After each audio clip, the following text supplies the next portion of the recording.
अज्ञानतिमिरान्धस्य ज्ञानाञ्जनशलाकया चक्षुरुन्मीलितं येन तस्मै श्रीगुरुवे नमः।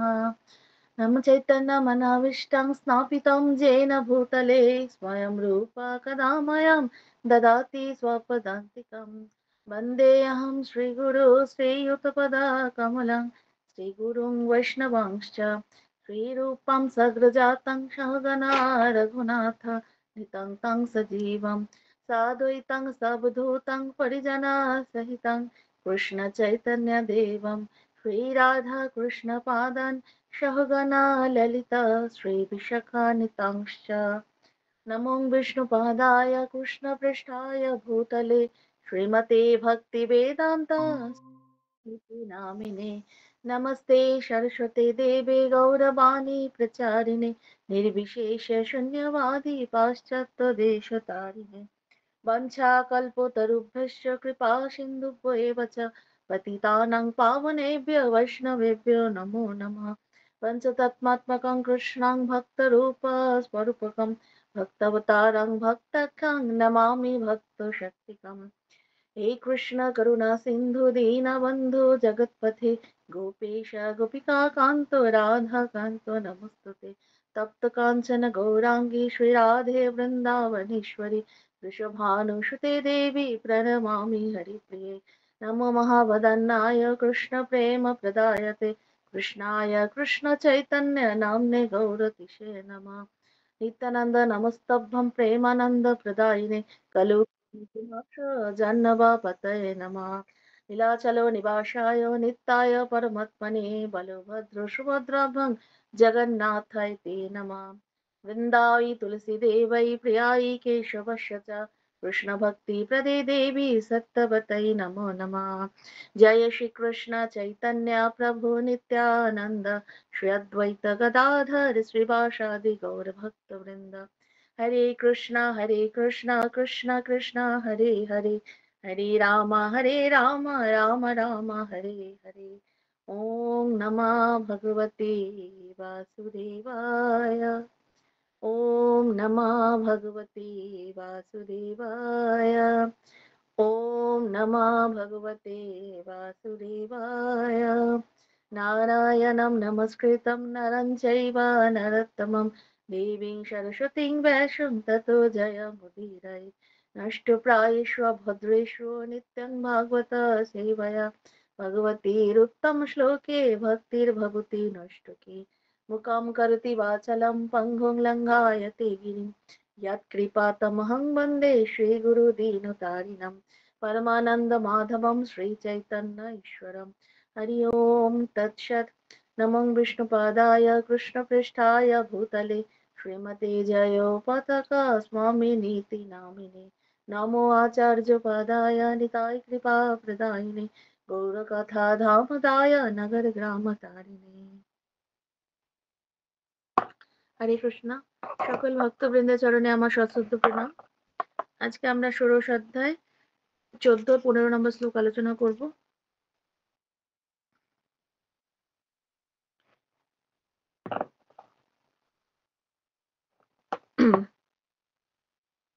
আমি পাঠ করছি প্রথমে।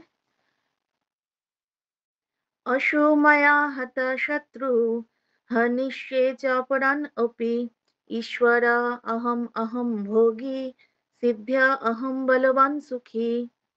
अशोमया हत शत्रु हनिष्ये च परान् अपि ईश्वर अहं भोगी सिद्ध अहं बलवान् सुखी। अशोमया हत शत्रु हनिष्ये च परान् अपि ईश्वर अहं भोगी সিদ্ধ অহম বলবান সুখী। এখানে চারটে শ্লোকেই 13 থেকে 16 এই চারটে শ্লোকে আমাদেরকে ভগবান বলছেন যে আসুরিক ব্যক্তিরা যে নিজেদের মনের মানে নিজেদের মন গড়া রাজ্যে যে বিচরণ করে এর ফলে কি পরিণতি লাভ করে। ঠিক আছে, আসুরিক ব্যক্তিগণের যে চরিত্র তার সাথে তাদের কি ফল, তাদের যে আচরণের ফলে তাদের কি পরিণতি হয় সেটা এই চারটে শ্লোকের মধ্যে লাস্ট শ্লোকে পরিণাম বলেছেন এবং 3টে শ্লোকে তাদের কি ফল বলেছেন। তো 14 নাম্বার শ্লোক আর 15 নাম্বার আমি একসাথে পাঠ করছি। যেহেতু তাৎপর্য এখানে 16 অব্দি তাৎপর্য পুরোটাতেই প্রপাত এখানে 4 টে শ্লোকের তাৎপর্য অনুবাদ একসাথেই ব্যাখ্যা করেছেন। তো একসাথেই পাঠ করছি। 15 নাম্বারটাও বলছি। आढ्य अभिजानवन् अस्मि का अन्यास्ति सदृश मया यक्खेदस्यामि मोदिष्ये इति अज्ञानविमोहितः। आढ्य अभिजानवन् अस्मि का अन्यास्ति सदृश मया यक्खेदस्यामि मोदिष्ये इति अज्ञानविमोहितः। आढ्य अभिजानवन् अस्मि का अन्यास्ति सदृश मया यक्खेदस्यामि मोदिष्ये ইতি অজ্ঞান বিমোহিতাহ। এটা 14 আর 15 নম্বর শ্লোকের। ঠিক আছে?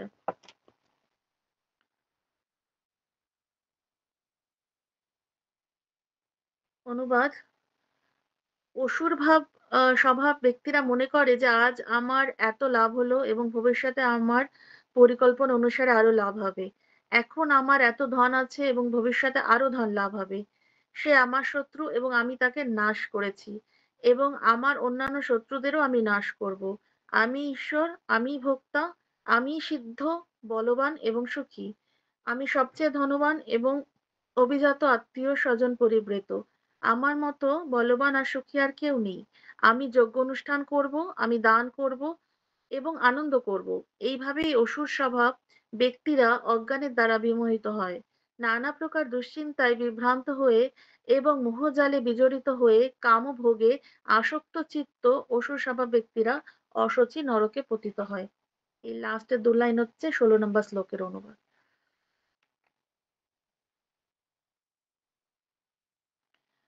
তো এখানে বোঝাই যাচ্ছে যে আসরিক ভাবাপন্ন ব্যক্তি যে অজ্ঞানতার অন্ধকারে পড়ে থাকে তারই এটা প্রকাশ এই অনুবাদে আমরা দেখতে পাচ্ছি।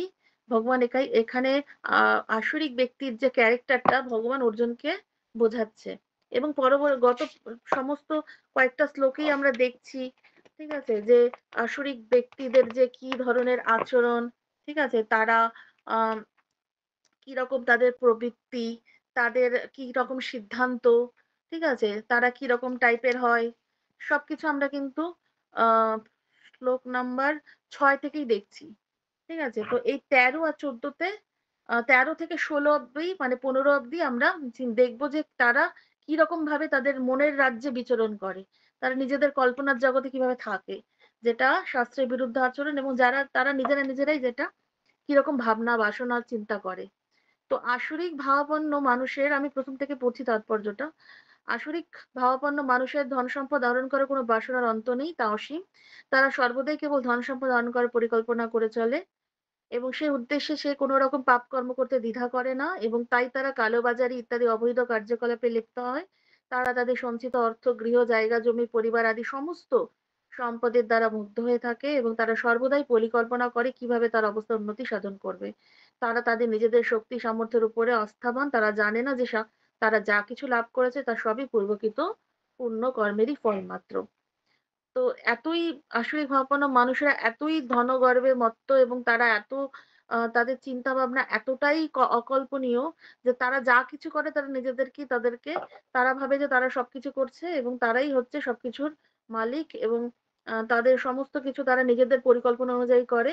যা কিছু ভাবে না যে না, যে পরবর্তীতে কি হবে এবং কিসের ফলে হচ্ছে এগুলো, তারা সেগুলো বিচার বিবেচনা করার মতো তাদের বুদ্ধি নেই। এই ধরনের ধন সম্পদ সঞ্চয়ের সুযোগ তারা পায় কিন্তু তার কারণ যে তাদের পূর্বকৃত কর্ম সে সম্বন্ধে তাদের কোনো ধারণাই নেই। তারা মনে করে যে তাদের সঞ্চিত ঐশ্বর্য তারা তাদের ব্যক্তিগত প্রচেষ্টার ফলে আহরণ করছে।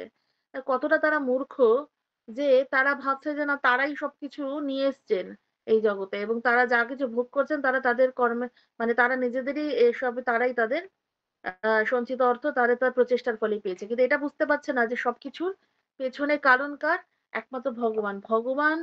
ভগবানের পূর্ণ সে মালিক, আমরা তার ভৃত্য। তো ভগবান চেয়েছেন বলেই আমরা এই অর্থটা পেয়েছি। সেটা বুঝতে পারে না তারা।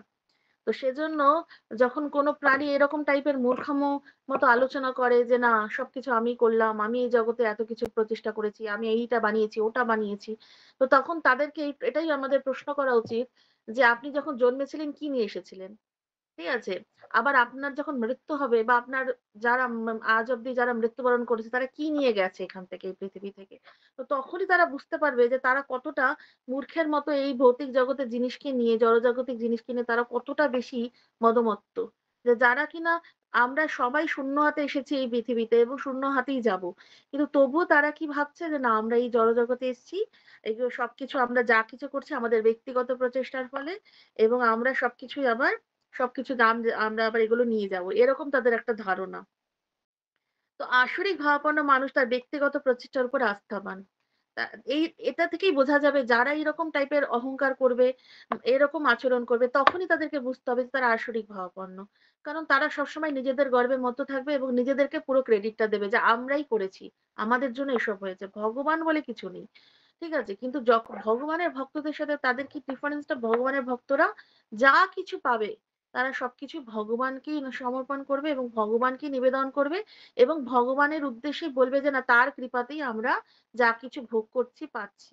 এবং সবকিছু তারা ভগবানকেই অর্পণ করবেন। তো এক্ষেত্রে বোঝা যাচ্ছে এরকম মানসিকতা যাদের তারাই হচ্ছে আসরিক সম্পন্ন মানুষ। সেজন্য তারা কর্মফলে বিশ্বাস করে না। কারণ তারা কর্মফল বিশ্বাস করলেই তো ধরা পড়ে যাবে। সেজন্যই তারা সবসময় ভাবে যে না আমরা এখন যা করছি সবকিছু আমাদের নিজস্ব কর্মের জন্য। তো তারা ওইসব বা ভবিষ্যতের কথা ভাবেন না। মানুষ তার পূর্বকৃত কর্মের ফলে উচ্চ কুলে জন্মগ্রহণ করে বা ধনবান হয় বা উচ্চ শিক্ষিত হয় অথবা রূপবান হয়। এটা বারবার করে ভগবান শাস্ত্রে উল্লেখ করা আছেন যে আমরা যা কিছু করছি, যেরকম জন্ম পাচ্ছি, যেরকম রূপ, গুণ যা কিছু আমরা পাচ্ছি সবকিছুই আমাদের কিন্তু পূর্ববর্তী কর্মের ফলেই হচ্ছে। কিন্তু আসরিক ভাবাপন্ন মানুষেরা সেটা ভাবতে নারাজ। আসরিক ভাবাপন্ন মানুষেরা কি মনে করে যে সমস্ত ঘটনাচক্রে তাদের ব্যক্তিগত প্রচেষ্টার ফলেই ঘটেছে। তারা কতটা মূর্খ তারা যে তারা ভাবে কি যে ঘটনাচক্রে, ঠিক আছে? বা ব্যক্তিগত প্রচেষ্টার ফলেই তারা এগুলো পেয়েছে বা সেসবের ফলে সেসব তাদের জীবনে যেসব হচ্ছে তাদের ফলে সেসবের জন্যই হচ্ছে। তো বিভিন্ন রকমের মানুষের রূপ, গুণ, শিক্ষা ইত্যাদির পেছনে যে একটি অতি সুনিয়ন্ত্রিত ব্যবস্থা রয়েছে তা তারা অনুভব করতে পারে না। এই যে এত মানুষের রূপ গুণ একেকজনের একেক রকম। পৃথিবীর কোনো মানুষের সাথে কোনো মানুষের মিল নেই। একটু হলেও ডিফারেন্স আছে। তো কেন? শিক্ষা, দীক্ষা সবকিছুই আলাদা। প্রত্যেকটা মানুষের সবকিছু আলাদা। তো সেসব কি কারণে হচ্ছে? তাদের পূর্বকৃতি কর্মের জন্য। তো প্রত্যেকের সবার কর্ম আলাদা। সবাই বিভিন্ন রকম কর্ম নিয়ে জন্মগ্রহণ করে। তো যার যেরকম কর্মের চার্ট তার সেরকম ভাবে জন্ম হচ্ছে। ঠিক আছে? তো সেটা কিন্তু আসরিক ভাবাপন্ন মানুষেরা মানতে চায় না। যদি এই সমস্ত আসরিক মানুষদের প্রতিযোগী হয় তাহলে তারা তাদের শত্রুতে পরিণত হয়। কেউ যদি এরকম ভাবে তর্ক বিতর্ক করবে তখন তারা শত্রু হয়ে যাবে। কারণ তারা তো বাস্তবটা মানতে চাইবে না। আসরিক ভাবাপন্ন মানুষ অসংখ্য এবং তারা সকলেই একে অপরের শত্রু। এই আসরিক ভাবাপন্ন মানুষদেরকে বুদ্ধি দেওয়াও যাবে না। কারণ তারা তো নিজেরাই শত্রু বানিয়ে রেখে দিচ্ছে। কারণ তাদের কথার সাথে যাদেরই মিলছে না তারাই তাদেরকে শত্রু ভেবে বসছে। আমরা যদি শাস্ত্রের আঙ্গিকে বিচার করি দেখতে পাবো যে দুর্যোধন যুধিষ্ঠির মহারাজের সাথে কোনোভাবেই কথোপকথনে রাজি হতেন না। কেন? সবসময় তার যে মানসিকতা এতই তার দুরাচারী ছিল তিনি সবকিছুই তার সাথে যুধিষ্ঠির মহারাজের কোনো কিছুতে মিল খেত না। অথচ কিন্তু নিজের কাকাতো ভাই তো তবুও কিন্তু সে সে ছিল আসরিক ভাবাপন্ন দুর্যোধন আর যুধিষ্ঠির মহারাজ ছিলেন আহ ভক্ত। তো সেজন্য তাদের কি হতো আসরিক ভাবাপন্নর সাথে কি করে একজন ভক্তের মিল হবে। তো সেজন্যই বলছে যে কোনোভাবেই তারা কিন্তু অপরকে শত্রুতে পরিণত করে। সেই কারণে শত্রু হয়ে যায়। তো এই শত্রুতা গভীর থেকে গভীরতর হতে পারে। ১ম এ ব্যক্তিগত, তারপরে পরিবারে, তারপরে সমাজে, অবশেষে রাষ্ট্রের সঙ্গে অপর রাষ্ট্রের। তা তাই তারা জগৎ জুড়ে সর্বদাই বিবাদ, যুদ্ধ, শত্রুতা লেগেই রয়েছে। আমরা দেখি যে কিরকম ভাবে শত্রুতা দেখুন কিভাবে বাড়ছে। প্রহ্লাদ মহারাজ যখন হিরণ্যকশিপু এত আসরিক ভাবাপন্ন ছিলেন, উনি কি বললেন? যে না, হিরণ্যকশিপু ভগবান সেটা বলতে হবে। এত আসরিক, সে বিষ্ণুকে মানতেন না। কিন্তু যখন প্রহ্লাদ মহারাজ বুঝতে পারলেন যে না তার বাবা এত আসরিক ভাবাপন্ন, যখনই তাকে জিজ্ঞেস করা হতো বল কে ভগবান, যখনই বলতেন যে না নারায়ণ হচ্ছে ভগবান, বিষ্ণু ভগবান, তখন বলতো তুই আবার ওর নাম নিচ্ছিস, বল হিরণ্যকশিপু ভগবান।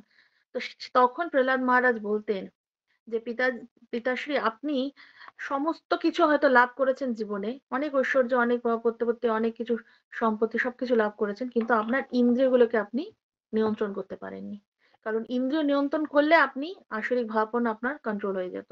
আপনি সেজন্য ভগবানকে আপনি মানছেন না। তো সেই কারণে কি হলো, নিজের পুত্র তার পিতার শত্রু হয়ে গেল। তো সেটা কি হলো, পরিবারে পরিবারে। যদি দুর্যোধনও তাই ছিল। যুধিষ্ঠির মহারাজের পরিবারের শত্রু। ঠিক আছে? কংসের ক্ষেত্রে আমরা দেখতে পাই কৃষ্ণের পরিবারের শত্রু। তো এইরকম ভাবে কংস কি হলো, কংস নিজেকে আ নিজের যে গুরু ছিল জরাসন্ধ, বা নিজের শ্বশুর বলতে পারি আমরা তাকে, তাকে অব্দি মানে যদু বংশ ধ্বংস করার জন্য তাকেও মারার প্ল্যান করলো। যে না, সবাইকে ধ্বংস করে দেব। সে একাই রাজ করবে। কংসের এরকম পরিকল্পনা ছিল। আর সেটা কাকে বলছিলেন? অক্রূর মহাশয়কে বলছেন। অক্রূরকে কেন বলছেন? অক্রূর তো বন্ধু ছিল কংসের। তো অক্রূর আবার তখন সে সময় কৃষ্ণ বলরামকে তখন বৃন্দাবন থেকে আনতে যাচ্ছেন। এনে বৃন্দাবন থেকে মথুরায় আনবেন। তো সেই সময় প্ল্যানটা বলছে যে, "জানো আমরা এই করব, আমি ওই করব, আমি সবাইকে ধ্বংস করে দেব, যদু বংশকে, ভোজ বংশকে, ঠিক আছে? জরাসন্ধকে অ্যাটাক করব, এই করব, সবাইকে মেরে দেব।" তখন অক্রূর হাসছেন আর মনে, মনে বলছেন যে, "তুমি যা কিছুই প্ল্যান করো না কেন, ভগবান কৃষ্ণের যা ইচ্ছা সেটাই হবে।" তো ভগবানের ইচ্ছের উপর আমরা কিছু করতে পারি না। কিন্তু সেটা ভক্ত বিদুর জানতেন বা অক্রূর জানতেন বলে কিন্তু সেটা বুঝতে পারতেন। কিন্তু যদি আমরা দেখি আসরিক ভাবাপন্ন মানুষের কথা, যেরকম কংস, সেটা ভুলক্রমে বুঝতে পারেনি। সেজন্য সে কি করেছে, মনের মধ্যে অনেক রকমের প্ল্যান বানিয়ে রেখেছে, আমি এটা করব, সেটা করব। ঠিক দুর্যোধনের ক্ষেত্রেও তাই। ঠিক আছে? অনেক রকম প্ল্যান, যে ওদেরকে পান্ডবদের হারাবে। ঠিক আছে? এই করবে, সেই করবে, রাজা হবে। তো সেইগুলো হচ্ছে আসরিক ভাবাপন্ন মানুষের জন্য প্রযোজ্য। কিন্তু যারা ভক্ত তারা জানে যে কৃষ্ণ যেটা করবে সেটাই হচ্ছে ফাইনাল। তাই না? কৃষ্ণ ভক্ত সবসময় কৃষ্ণের অধীনেই থাকে। এবং কৃষ্ণের ভক্তের সাথেই কৃষ্ণ সবসময় সর্বদা বিরাজ করে। তো এই ক্ষেত্রে হচ্ছে পরিবার পরিবার সমাজে হয়ে যায়, রাষ্ট্রের সাথে রাষ্ট্রের, আমরা যদি দেখতে পাই যে এক দেশের সাথে আরেক দেশের শত্রুতা। কিরকম ভাবে শত্রুতা দেখুন, সাউথ কোরিয়ার সাথে আমেরিকার ডিস্টেন্স 10,000 কিলোমিটার। অথচ দেখছি যে সাউথ কোরিয়ার বড় শত্রু ইউএসএ। কি করে হলো? তার না ইউএস এর লোকেদেরকে ভালো করে সাউথ কোরিয়ার লোকেরা দেখেছে বা চিনেছে বা গিয়েছে সে। কিন্তু এইরকম শত্রুতা দেশে দেশে, রাষ্ট্রে রাষ্ট্রে হয়ে যাচ্ছে এবং এই শত্রুতা ভয়ানক আকারে হচ্ছে। তো এটাই বলছে যে এইরকম শত্রুতা যারা আসরিক ভাবাপন্ন তারা কি করবে, শত্রুতা বাড়িয়ে যাবে। তখন কি হবে, জগৎ জুড়ে সর্বদাই বিবাদ যুদ্ধ শত্রুতা লেগেই থাকবে। এই কারণে বিভিন্ন রকম যুদ্ধ মহামারী দেখতে পাই আমরা। তো প্রতিটি আসরিক ভাবাপন্ন মানুষই মনে করে যে অন্য সকলকে বলি দিয়ে সে বেঁচে থাকতে পারে। তার মানে কি, আসরিক ভাবাপন্ন মানুষ কি ভাবে যে না, অন্যের ক্ষতি করব, কি করে অন্যকে বলি দিয়ে নিজে বেঁচে থাকবো। তার মানে নিজের স্বার্থের জন্য যদি কিছুটা আমাদের, যতটা আমাদের করতে পারি ততটা করা যাবে। ঠিক আছে? এরকম মানসিকতা হচ্ছে আসরিক ভাবাপন্ন মানুষের। সাধারণত আসরিক ভাবাপন্ন মানুষেরা নিজেদের পরমেশ্বর ভগবান বলে মনে করে এবং আসরিক প্রচারকেরা তাদের অনুগামীদের বলে যে, "তোমরা ভগবানকে খুঁজছো কেন? তোমরা সকলেই ভগবান।" প্রচারকরা এরকম প্রচার করে যারা আসরিক ভাবাপন্ন। তোমাদের যা ইচ্ছে তোমরা তাই করতে পারো। ভগবানকে বিশ্বাস করো না, ভগবানকে ছুঁড়ে ফেলে দাও। ভগবান মরে গেছে, এগুলো হচ্ছে আসরিক প্রচার। এরকম বহু, বহু প্রচার হচ্ছে যারা নিজেদেরকে ভগবান বলে মানছে।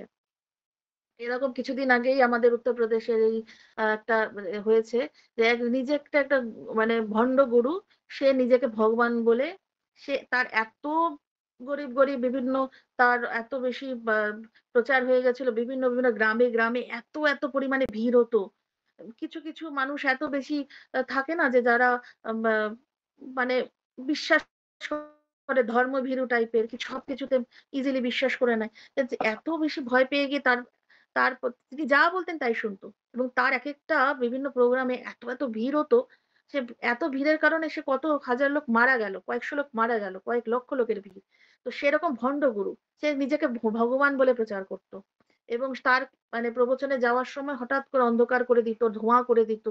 ঠিক আছে? দিয়ে বিভিন্ন রকমের মানে মানুষকে এমন এমন কথা বলতো, হয়তো কিছু জনের মিলে যেত। তখন তারা এইভাবে ফলোয়ার্স বাড়তে থাকলো। এইসব হচ্ছে আসরিক প্রচারক। যারা নিজেদেরকে ভগবান বলে প্রচার করে এবং ভগবানকে তারা মানেই না। একদমই মানে না এবং ভগবানকে অন্যদেরকে আর মানতেও দেয় না। এরকম প্রচারক খুবই ভয়ানক। এবং এর ফলে কি হচ্ছে, আমাদের রাজ্যে মানে বিভিন্ন রকমের অরাজকতা সৃষ্টি হচ্ছে। এরকম আমরা যদি একটা শাস্ত্রের উদাহরণ দেখতে পাই যে ধ্রুব মহারাজের যে পুত্র ছিল, পুত্রের পুত্র তার পুত্র বেন মহারাজ ছিলেন। ধ্রুব মহারাজের 2 ছেলে ছিল। তো এক বড় ছেলের নাম উৎকল, তার ছোট ছেলের নাম হচ্ছে বৎসর। তো উৎকল ছিলেন প্রথম থেকেই সংসারের প্রতি অনাসক্ত। তো বৎসর যে ছিল সে হচ্ছেন পরবর্তীতে রাজকার্য নেয়। তো তার পুত্র ছিলেন অঙ্গ। তো অঙ্গের পুত্র ছিলেন বেন। তো বেন মহারাজ এত পরিমাণে খারাপ ছিলেন এবং আসরিক ভাবাপন্ন ছিলেন এইরকম ভাবেই, যেরকম ভাবে বলতেন নিজেকে ভগবান বলতেন এবং নিজের স্বার্থ সিদ্ধির জন্য যে বলেছেন না অন্য সকলকে বলি দিয়ে সে বেঁচে থাকতো। এরকম টাইপের ছিলেন। মানে ভগবানের যারা বিষ্ণুর ভক্ত তাদের সে সমস্ত দেবতাদেরকে বলতেন যে আমাকেই মানো, আমাকেই পূজা করো, আমাকেই ভগবান বলে পূজা করো। ঠিক আছে? সমস্ত উপকরণ দিয়ে আমাকে পূজা করো এসব বলতো। আর সমস্ত মানে ব্রাহ্মণদের ধর্মীয় অনুষ্ঠান যারা করতেন সেসব ব্রাহ্মণদেরকে তিনি সমস্ত কাজ করতে বন্ধ করে দিয়েছিলেন, নিষেধ করে দিয়েছিলেন। তিনি অত্যন্ত কঠোর ছিলেন আর নিষ্ঠুর পরিচিতি ছিলেন, নিষ্ঠুর নামে পরিচিতি ছিলেন। আর খুব নিজেকে অনেক গর্বিত থাকতেন। আসরিক ভাবাপন্ন মানুষের একটা লক্ষণ হচ্ছে তারা খুব গর্বিত থাকবে। তো তিনি খুব গর্বিত ছিলেন এবং নিজেকে অপরের তুলনায় শ্রেষ্ঠ ভাবতেন। ঠিক আছে? এটা একটা ক্যারেক্টার আসরিক ভাবাপন্ন মানুষের। তো সেজন্য তিনি কি করতেন এত পরিমাণে তিনি আসরিক মনোভাবাপন্ন ছিলেন যে পুরোপুরি রাজকার্য এবং রাজত্বকে পুরোপুরি দুর্বিষহ করে রেখে দিয়েছিলেন। তো সেইরকম আমরা দেখতে পাই যে এইরকম আজকালকার দিনেও প্রচুর বেন রাজার মতো মানুষজন আছেন প্রচারকরা যারা আসরিক মনোভাবাপন্ন এবং তাদের প্রচারও তাই হচ্ছে। তার ফলে কি হচ্ছে? আসরিক ভাবাপন্ন সংখ্যা বাড়ছে মানুষের। তো আসরিক মানুষ যদিও দেখতে পায় যে তাদের অন্যেরা তারই মতো বা তার থেকে অধিক বিত্তবান বা ক্ষমতাবান, তবুও সে মনে করে যে কেউই তার থেকে অধিক ধনবান বা ক্ষমতা সম্পন্ন নয়। তারা দেখছে যে অন্যেরা তার থেকে বা তার মতো বিত্তবান বা ক্ষমতাবান। কিন্তু তারা কিছুতেই মনে করে যে তারা তার থেকে বিত্তবান নয়। অর্থাৎ তারা কিছুতেই নিজেদের পজিশনটাকে নামাতে চায় না। তারা সবসময় নিজেদেরকে অন্যের থেকে উঁচু মনে করে তোলে। অর্থাৎ হচ্ছে যারা আসরিক ভাবাপন্ন তারা অন্যের ভালো চায় না। ঠিক আছে? তারা অন্যেরা যদিও তাদের সমকক্ষ হবে তবুও তারা বলবে যে না, আমরাই হচ্ছি সর্বশ্রেষ্ঠ, আমরাই হচ্ছে বেশি, আমরাই অর্থবিত্ত, আমরাই হচ্ছে সবচেয়ে বড়, আমি রাজা, আমি ভগবান। সবসময় নিজেকে বলবে ধনবান, ক্ষমতাবান। উচ্চতর গ্রহলোকে যাবার জন্য ভগবানের উদ্দেশ্যে যজ্ঞ করা বা ভক্তি ভরে ভগবানের উদ্দেশ্যে কোনো কিছু অর্পণ করার প্রতি তাদের কোনো আস্থা নেই। অর্থাৎ উচ্চতর গ্রহলোকে যাবে কিংবা ভগবানের উদ্দেশ্যে যজ্ঞ করবে এসব তাদের কোনো রকমের চিন্তা ভাবনা নেই। কেন থাকবে? তারা তো ভগবানকেই মানছে না। তো সেই জন্য তারা ভগবানের উদ্দেশ্যে কর্ম করার কথা ভাবতেই পারে না। সেই জন্য বলছে অসুরেরা মনে করে যে তারা তাদের নিজেদের মন গড়া যজ্ঞবিধি তৈরি করবে এবং কোন রকম যন্ত্র আবিষ্কার করবে যার দ্বারা তারা কোন রকম উচ্চতর গ্রহলোকে যেতে পারবে। তো কিরকম মানসিকতা তারা? তারা নিজেদেরকে যজ্ঞবিধি তৈরি করতে চায়, নিজেরাই ইন্সট্রুমেন্ট তৈরি করতে চায়, নিজেরাই যন্ত্রপাতি নিজেরাই করে আবিষ্কার করে তারা ভাবে যে আমরা কি করে উচ্চতর গ্রহলোকে যাব। কিন্তু তারা ভগবানের দেওয়া যে রাস্তা, ভগবানের প্রদত্ত রাস্তা, শাস্ত্রে যেটা আছে সেটাকে মানছে না। অথচ নিজেদেরকে ভগবান রূপে নিজেরা আবিষ্কার করছে। যেই আবিষ্কারের কোনো মাথামুন্ডু নেই। এবং সেই আবিষ্কার কি হবে? সারা জীবন ধরে করলেও সেটার কোনো সাকসেসফুল হবে না। সেটা আমরা নিজেরাও দেখতে পাই। ঠিক আছে? যেরকম এই যে বিভিন্ন রকমের যে মহাকাশযান নিয়ে বিভিন্ন রকমের যে কত কি করছে, তাই না? ভারতীয় বা বিজ্ঞানীরা বা বিদেশের বিজ্ঞানীরা নাসা থেকে কি হচ্ছে? কোনো লাভ হচ্ছে কি? যুগের পর যুগ, বছরের পর বছর ধরে তারা কিন্তু চালিয়ে যাচ্ছে। তাদের কত এনার্জি লুজ হচ্ছে, কত রকমের পয়সা নষ্ট হচ্ছে দেশের, তাই না? অর্থনৈতিক কিন্তু তবুও কিন্তু যে বিভিন্ন রকমের নিউক্লিয়ার বোমা বানাচ্ছে, তাতে কি হচ্ছে? কোনো লাভ হচ্ছে না। কিন্তু এই যে শুধু পয়সা নষ্ট হচ্ছে, দেশের অর্থনৈতিক উন্নতি খারাপ হচ্ছে, প্লাস হচ্ছে শত্রুতা বাড়ছে। বিভিন্ন দেশের সাথে শত্রুতা বাড়ছে। টাইম ওয়েস্ট হচ্ছে। ঠিক আছে? মানুষের মধ্যে শত্রুতা বাড়ছে। মানুষ আরো রাফ নেচার হয়ে যাচ্ছে। আর হচ্ছে একে অপরের প্রতি সবসময় ক্ষতি করার টেনডেন্সি যাচ্ছে। তো সেইসব কারণে কি হচ্ছে যদি আমরা শিলা প্রভুপাদ বলছেন যে এইসব না করে যদি কেউ একটু ভগবত গীতার জ্ঞানটাকে যদি একটু আহরণ করতো, একটু যদি গীতার বিষয়ে সময় দিত, গীতার মধ্যে কি লেখা আছে, ভগবান কি বলতে চেয়েছেন অর্জুনকে, সেটা যদি একটু বোঝার চেষ্টা করতো, তাহলে সেই সময়টাকে তারা কাজে লাগাতে পারতো, যথাযথভাবে লাগাতে পারতো। এটা না করে তারা কি করছে ফালতু মানে মানে একদমই একটা অযোগ্য কাজে নিজেদেরকে সময় নষ্ট করছে। তো সেজন্য যে বিশ্বব্যাপী যে এইসব যে মানবীয় এনার্জি গুলো নষ্ট হচ্ছে মানবতার খাতিরে, তা কিন্তু ব্যর্থ হয়ে যাচ্ছে। এবং সেটা ভগবত ভক্তি যদি অনুশীলন করতো তাতেও কিছুটা হালকা কিছুও করতো মানে সরকার থেকে, তবুও কিন্তু কিছুটা হলেও তাদের উন্নতি হতো।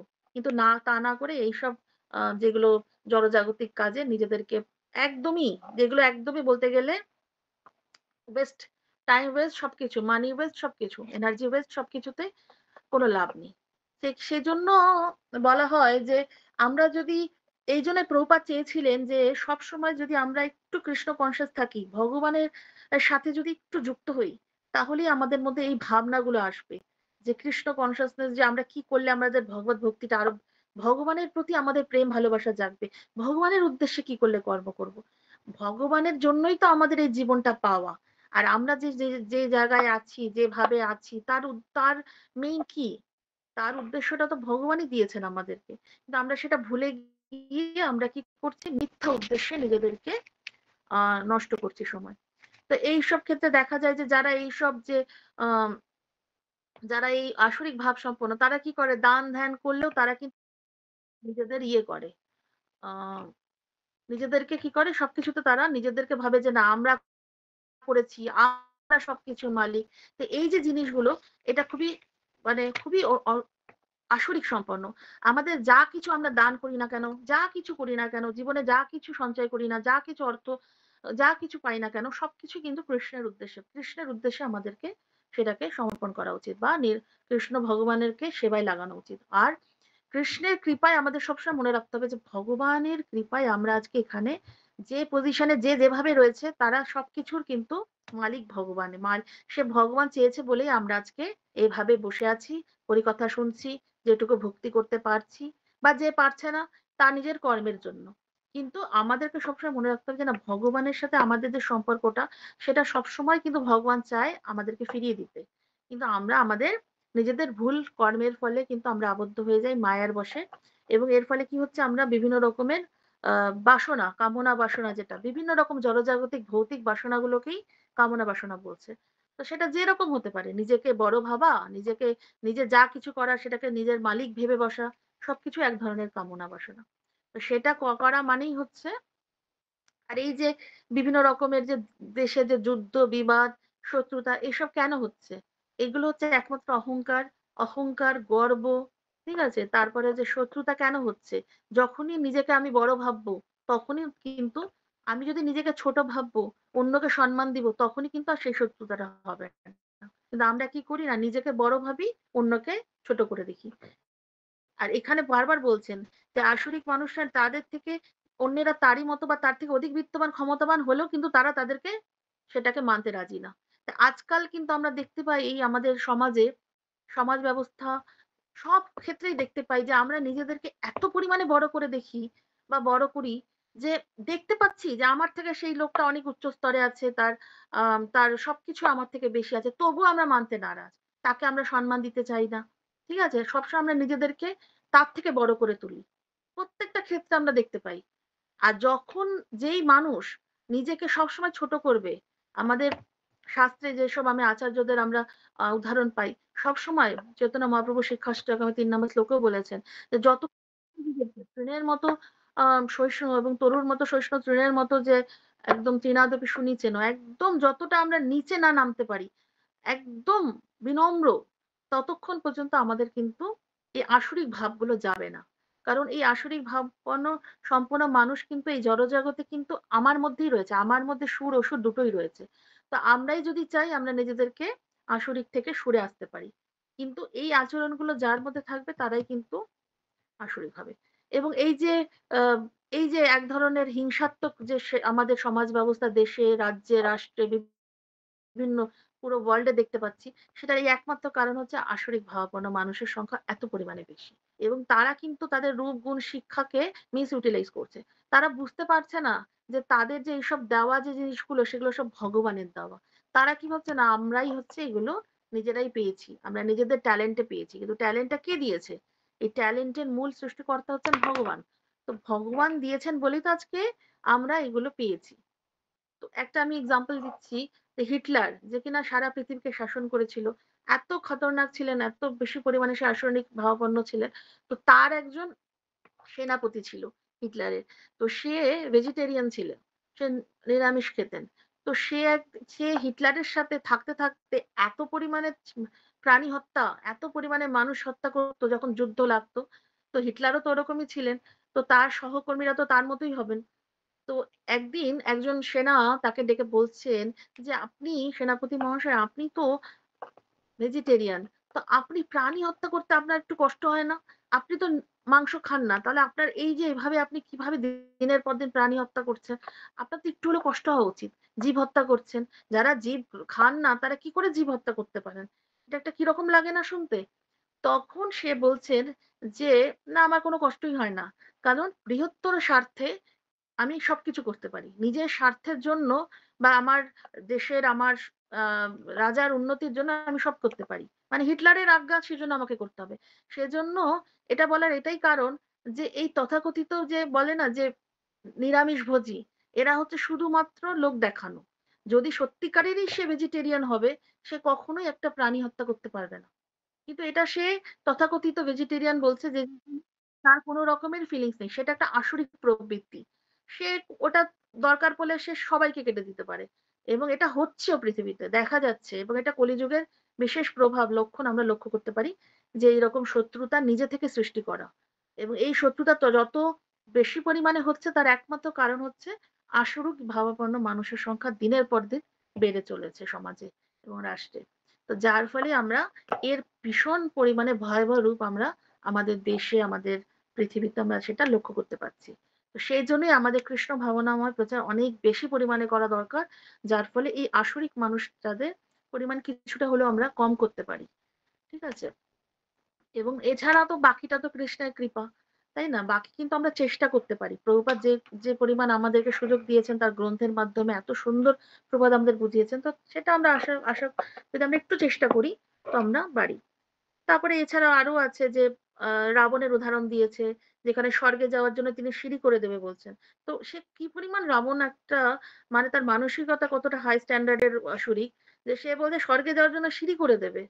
ঠিক আছে? তাতে চড়ে কোন রকম বৈদিক যজ্ঞানুষ্ঠান না করেই সে স্বর্গলোকে যেতে পারবে। কত ইজি প্রসেস। কতটা তার ভাবনা হাই। কিন্তু তবুও সে ভগবানের ভক্তি করবে না। ভক্তি করে নিয়ম করে যাবে না। নিজে ক্রিয়েট করবে। যেটাতে কিনা কোনদিন যেতে পারবে না। তেমনি আধুনিক যুগের আসরিক মানুষেরা যান্ত্রিক উপায়ে উচ্চতর লোকে যাওয়ার কত চেষ্টা করছে যেটা বললাম যে আমাদের চন্দ্রযান বিভিন্ন রকম মহাকাশ যান করছে। তো কোনো লাভ নেই এসব। এগুলো ভ্রান্তির নিদর্শন। এগুলো করা মানে সেই শুধু টাইম নষ্ট। তার ফলে তারা অজান্তেই নরকের দিকে অধঃপতিত হচ্ছে। আর এটাকেই শাস্ত্রে মোহজাল বলছে। এই মোহজালটা মানে খুবই খতরনাক। এজন্য লাস্ট শ্লোকে ১৬ নাম্বার শ্লোকে একদম বলেই দিয়েছে। ঠিক আছে? এটা আমি একটু পড়েই দিচ্ছি যাতে একদম ছোট ২-৩ লাইনের তাৎপর্য। अनिको चित्तविभ्रान्ता मोहजालसमावृतः प्रसक्ता কামভোগেষু পতন্তি নরকে আশুচু। অর্থাৎ এই মোহজালটা মানে বলছে যে জালে যেরকম মাছ ধরা হয় ঠিক এরকম জীবেরা আবদ্ধ হয়ে যাচ্ছে। ঠিক আছে? তার থেকে বেরিয়ে আসার কোনো উপায় নেই। আমরা পুরোপুরি মাছের মতো আটকে যাচ্ছিলাম এই মোহজালে। যতক্ষণ পর্যন্ত আমাদের এই বাসনারূপ, কামরূপ যে মোহজালটা যতক্ষণ আমরা বেরোতে না পারবো, ঠিক মাছ যেরকম জালে আটকে যায়, আমাদেরও পজিশন এই জড়জগতে ঠিক মাছেরই মতো। আমরা আটকে পড়বো। তো সেটা থেকে আমরা কি হবে? তাহলে আমরা নরকে যাবো। জালে পড়লেই তো মানুষের মাছ জালে পড়লে কি হয়? মানুষের পেটে যায়। আর আমরা জালে পড়লে নরকে যাবো। এই লাস্টের শ্লোকটাই হচ্ছে নরকে গমন। ঠিক আছে? এই এই যে ঐশ্বরিক ব্যক্তিরা যে নিজেদের মনোরাজ্যে বিচরণ করছে তার পরিণাম কি? লাস্ট শ্লোকে ভগবান অর্জুনকে বলছেন যে তাদের স্বীয় নরক গমন হবে। সকলকে ধন্যবাদ অসংখ্য। হরে কৃষ্ণ, কৃষ্ণ কৃষ্ণ হরে হরে, হরে রাম, রাম রাম হরে হরে। শেষে নৃসিংহ কবচ স্তোত্র। নৃসিংহং কবচং বক্ষ্যে প্রহ্লাদেনাদিतं পুরা সর্বরক্ষকরং পুণ্যং সর্বোপদ্রবনাশনং সর্বসম্পৎকরং চৈব সর্বভোক্ষ্যপ্রদায়কং ধম্মা নৃসিংহং দেবেশাं হেমসিংহাসনস্থিতং বিবৃতাশং ত্রিনয়नं শরদিন্দুশমপ্রভं লক্ষলিঙ্গিতাভমঙ্গং বিভূতিবিরূপাশ্রিतं চতুর্ভুজং কমলাঙ্গং স্বর্ণকুণ্ডিলশোভিतं শরদশোভিतं রত্নকেयूरमुद्रितं तप्तकाञ्चन शङ्खं कृतनिर्मलभाषणम् इन्द्रादिशूरमौलिष्ठ स्फुरन्मणिकदीप्तिभिः विराजितो पददं शङ्खचक्रादिभिः गरुत्मता च विनयत् स्तोमानं श्वेरितकमलसंकृत्ता तु कवचपथे निःशङ्गमदिशो शिरपतु लोकसखर्तसम्भवः सर्वगोपीस्ततो वर्षफलं मे रक्षतु ध्वनिं निःसिंहमेदिशो पतु समसूर्यग्निलोचनः श्रितं विपत्तु निहरिमुनिरुस्तुतिप्रिय नाशां सिंहनक्षस्तमुखं लक्ष्मीमुखप्रिया सर्वविदत पातु निःसिंहभूषणं वशनं मम भक्तं पतितवदनं सदा प्रह्लादवन्दितः नृसिंहं पातु मे कण्ठं स्कन्धभृतिः अनन्तकृत् दिव्यास्त्रशोभितो भुज नृसिंह पातु मे भुजौ करोमि देवभारत नृसिंह पातु सर्वतः हृदयं योगिसाध्यश्च निवासं पातु मे हरिः मद्यं पातु हिरण्यक्ष भक्षकुक्षि विदारण नाभिं मे पातु निहुरिष नाभिब्रह्म संस्तुतः ब्रह्माण्डकुटे कट्टं जशिषु पतमे कटिं गुज्जं मे पातु गुज्जानां मन्त्रणां गुज्जरपुत्रे उरुमनभाव पातु जननरप्रतीक जङ्गे पातु धर्मरता जौषौनिकेश्वरी शूरराज्यप्रदौ पातु पादोमनिहरीश्वर सहस्रशीर्षपुरुष पातु मे सर्वशस्तनं महाग्रपर्वत पातु महावीरजगनितो महाविष्णुदीक्षानितो महाजलन्तनग्नतो पश्चिमे पातु सर्वश दिशि मे सर्वतोमुख निःसिंह पातु भयवं सौमं विष्णुविग्रहः ईशान्यं पातु भद्रमे सर्वमङ्गलदायकः संसारभयत पातु मृत्युमृत्युनिकेश्वरी इदं निःशकवचं प्रह्लादमुखवन्दितं भक्तिमानय्य पठनैतं सर्वपापैपमुच्यते उत्तवान् धनवान् लोके दीर्घायुपजायते यं यं कमयते कामं तं तं प्राप्नोति असंशयम् सर्वत्र जयम् अपनति सर्वत्र विजयी भवेत् भूमन्तरिक्ष दिव्यानां गृहाणां विनिवारणम् वृष्टिकरपशम्भतां विशापरणं परं ब्रह्मरक्षजक्षाणां दूरचरणकारणं भुजे वा तलपत्रे वा कवचं लिखितं शुभं करमुलधृतं जनसिद्धिः कर्मसिद्धयः देवासुरमनुष्येष स्वयं स्वयमेव जागलभेत् एकसन्धं त्रिसन्धं वा यपथे नियत नरः सर्वमङ्गलमङ्गलं भुक्तिमुक्ति च विन्दति दात्विक्षति सहस्रनिपते शुद्धात्मनां नृणां कवचस्य मन्त्रस्य मन्त्रसिद्धि प्रजायते अनेन मन्त्रराजेन कृशविस्ममे मन्त्रणां तिलकं विन्नसे जस्तु तस्य कहवं हरे त्रिवारं जपमानुषतु दन्तं भारिमन्त्र च प्राश्वेत् य नरो मन्त्रं निषधनमाचरत् तस्य रगप्रशान्ति जे च शाकुक्तिसम्भवा गर्जन्तं गर्जन्तं निजभुजपतलं हस्पतान्तं हतन्तं रूपन्तं तापयन्तं दिवि विदितं क्षिपयन्तं क्षिप्तन्तं क्रुन्दन्तं रोषयन्तं दिशि दिशि सततं शरतभरन्तं भिक्षन्तं पूर्णन्तं कर्णिकरशतदिव्य नृसिंहं नमामि इति ब्रह्मांड प्रणव प्रहलाद महाराज ने पढ़ा बतावली जय भक्त विघ्न विनाशक नृसिंह भगवान की जय जय जगत गुरु श्री लक्ष्मीनाथ की जय सती भगवान श्री गुरु महाराज की जय श्याम गौर भक्त वृंद की जय निताई गौश तना प्रेमानंद हरि हरि बोल।